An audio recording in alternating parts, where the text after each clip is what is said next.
Kami tak akan terima pembagian ruang atau waktu di Masjid Al-Aqsa. Syekh Al-Azhar, Dr. Ahmed El-Tayyab menegaskan, Masjid Al-Aqsa dan halamannya sepenuhnya Islami. Dia menekankan tidak ada pembagian ruang atau waktu dari situs yang diberkahi yang akan diterima.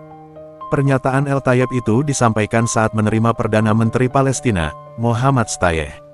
Berbicara tentang pembagian ini, komplek Masjid Al-Aqsa adalah absurditas, pemalsuan dan perpanjangan dari perilaku Zionis yang didasarkan pada pemalsuan fakta, perampasan hak dan tanah, dan upaya untuk mengubah status quo sejarah Yerusalem dan fitur Islam serta Kristennya, ujar dia.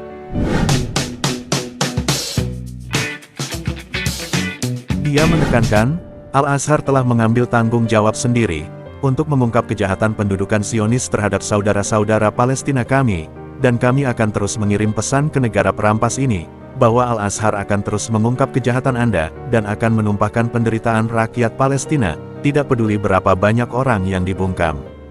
Dia menyatakan penyesalan dan kesedihan atas sikap diam, yang ditunjukkan komunitas Arab dan internasional terhadap perjuangan Palestina. Apakah belum tiba waktunya untuk membangkitkan hati nurani orang Arab, dan bagi mereka untuk bersatu menghadapi kejahatan sehari-hari yang dilakukan oleh Zionis terhadap Palestina? Orang Palestina, tegas dia. Perdana Menteri Palestina menyampaikan, penghargaannya atas upaya besar yang dilakukan Syekh Agung Al-Azhar dalam membela perjuangan Palestina dan mendukung rakyat Palestina. Dia berkata, kami tahu pentingnya suara Al-Azhar yang terdengar di seluruh dunia, karena ini adalah struktur bergengsi yang membentuk makna dan nilai-nilai pendidikan, dakwah dan agama. Kami yakin bahwa suara Anda didengar dan Anda merasakannya dengan saudara-saudara di Palestina. Kami menghargai keinginan Anda untuk menindaklanjuti situasi di Palestina, dan sikap adil Anda yang muncul setiap hari terhadap perjuangan Palestina kami, papar PM Palestina. Dalam sudut pandang umat Muslim, Nabi Muhammad diangkat ke Sidratul Muntaha dalam peristiwa Isra Miraj dari tempat ini, setelah sebelumnya dibawa dari Masjidil Haram di Makkah. Masjidil Aqsa juga menjadi kiblat umat Islam generasi awal hingga 17 bulan setelah hijrah, sampai kemudian dialihkan ke Ka'bah di Masjidil Haram. Sedangkan menurut kepercayaan Yahudi, tempat yang sekarang menjadi Masjidil Aqsa, juga menjadi tempat berdirinya Bait Suci pada masa lalu. Bait Suci pertama dibangun oleh Raja Salomo atau Sulaiman, putra dari Raja Daud pada tahun 957 sebelum Masehi, dan dihancurkan Babilonia pada 586 sebelum Masehi. Bait Suci kedua dibangun pada tahun 516 sebelum Masehi, dan dihancurkan oleh Kekaisaran Romawi pada tahun 70 Masehi. Umat Yahudi dan Kristen juga percaya bahwa peristiwa Abraham atau Ibrahim yang hendak menyembelih putranya Ishak juga dilakukan di tempat ini.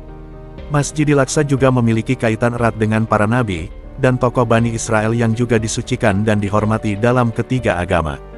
Masjidil Aqsa atau Masjid Al-Aqsa diartikan dalam bahasa Arab secara harfiah adalah masjid terjauh, juga disebut dengan Baitul Maqdis atau Bait Suci dalam bahasa Arab, dalam bahasa Ibrani, Beit Hamikdas, atau Al-Haram As-Syarif dalam bahasa Arab, yang artinya tanah suci yang mulia, atau juga disebut Al-Aram Al-Qudsi As-Syarif yang berarti tanah suci Yerusalem yang mulia.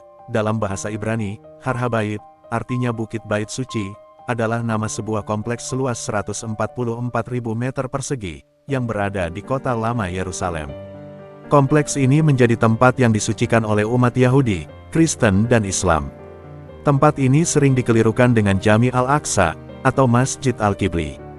Jami Al-Aqsa adalah masjid berkubah biru, yang menjadi bagian dari kompleks Masjidil Aqsa sebelah selatan, sedangkan Masjidil Aqsa sendiri adalah nama dari kompleks tersebut, yang di dalamnya tidak hanya terdiri dari Jami Al-Aqsa, bangunan berkubah biru itu sendiri, tetapi juga kubah Sahrah, bangunan berkubah emas dan berbagai situs lainnya.